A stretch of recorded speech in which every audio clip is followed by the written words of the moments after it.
السلام علیکم څنګه ښه جوړ یاست تکړه یاست په خیر یاست ښه خو به جوړ یاست نو خو به تازه یاست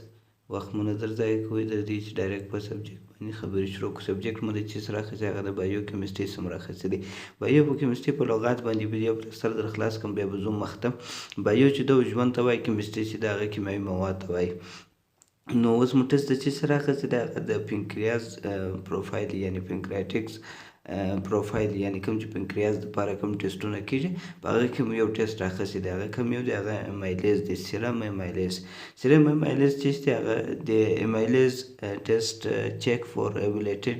لیول آف امایلیز انزایمز یعنې سیرم امایلیز ټسټ چې دی هغه د امایلیز انزایم ټسټ معلوموي لیول معلوموي اوس دا امایلیز چې دی دا یو قسم انزایم دی یو سپیشل پروټین هم دې ته وایي سیاسي ده د دې فنکشن چې دی یعنی فعالیت چې دی زموږ په جسم کې دا چې د امایلیز انزایم هیلپس یور باډي ډایجست کاربوهایډریټس نو دی څه چم کې د امایلیز چې دی انزایم دا سپیشل انزایم دا کاربوهایډریټ جذبوي په ازمېدو کې کومک کوي یعنی په جذبولو کې کومک کوي نو دا تقریبا چیرې پیدا کېږي دا موست of the amylase in your body make by the pancreas and salivary glands دا چیرې پیدا کېږي یعنې چیرې جوړېږي دا پنکریاز یې جوړېږي او سلوری ګلینډ یې جوړېږي سیده نو کله چې دا زه به په انګلیش درته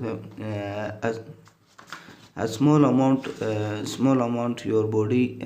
and urine is normal یعنی کله چې ستا په بوله کې یعنی که په لږ مقدار کې وي خو هېڅ مسله نه لري مطلب هغه که نارمل وي لږ ډېر موجود لازمن وي په جسم کې نو که تر هغه زیات سي نو هغه یو قسم ناجوړي دغه کې یعنی پنکریاز یا د سلور ګلینډ ډیسورډر درته پیدا کیږي او بل د دې نارمل رنج چې دی نارمل رنج یې دغه 7 د 25 بیا تر 125 یونټ پر لیټر پورې دی نو اور دا په کوم کنډیشن کې های کېږي او په کوم کنډیشن کې مطلب دا ډیزیز یعنی کوم ناجوړیانې علامات کېدای شي چې پورته شي کازیز زیږي نو اول چې دی اکیوټ پنکریاټس دی یعنی نوې ناجوړي چې پنکریاس ته لګېدلې وي او کرونیک پنکریاټس یعنی زړی پنکریاټس سیډو سیسټ یا چوریسایټس دی سیویر ګیسټرو انټریایټس دی یعنی اکټوپیک پریګننسي ممپس آف سیلوری glands blockage or intestinal blockage وي or bile duct blockage په دغه ناجوړیانو کې یعنې دی پورته کېږي دا اوس ګورو چې دې سپیسیفم کلیکشن څنګه کوو جل ټیوب وي پلان ټیوب به درسره هیپرین ټیوب به درسره اوس ګورو په کوم ماشینانو کې دا کېږي یعنې کوم ماشینانو کې دا ټیسټ کېږي هغه منیو ډاس کې هم کېږي اټومیټډ بایو کیمسټري چې ورته وایي لکه سلیکټرا په دې کې هم کېږي او بایو کیمسټري ماشین کې هم کېږي کوچني ماشینان چې کوم سره درسره وي او رجسټر به درسره وي او اټوپیپډ یعنې اور ګلاس ټیوب به درسره وي واټر بار درسره وي اوس ګوره د دې ټیسټ پروسیجر به څنګه وي ټیسټ پروسیجر چې دی د ریجنټ میکسینګ درشي یعنی دا اوس کم ریجنټ ورته څنګه میکس کوي نو اول به ستا سره دوه ټیوب به درسره وي اول به د ټیسټ وي بل به د سټنډرډ وي نو ما چې کوم ریجنټ استعمالوي اول وار خو به ته کوشش کوې چې خپل پرسکرپشن وګورې د هغه بعده به بیا ټیسټ ریډ کوې نو ما چې کوم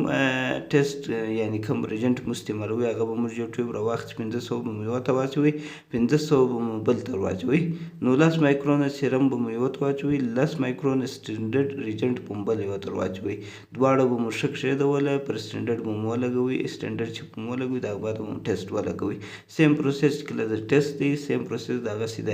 سټنډرډ هم دی د هر ټیسټ او دا چې دی دا کینیټیک دی 10 منټه به مو 10 سیکنډه به مو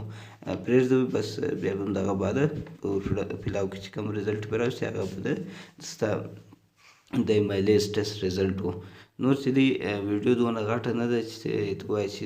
ما دپاره سخته ده کوشش کوئ چې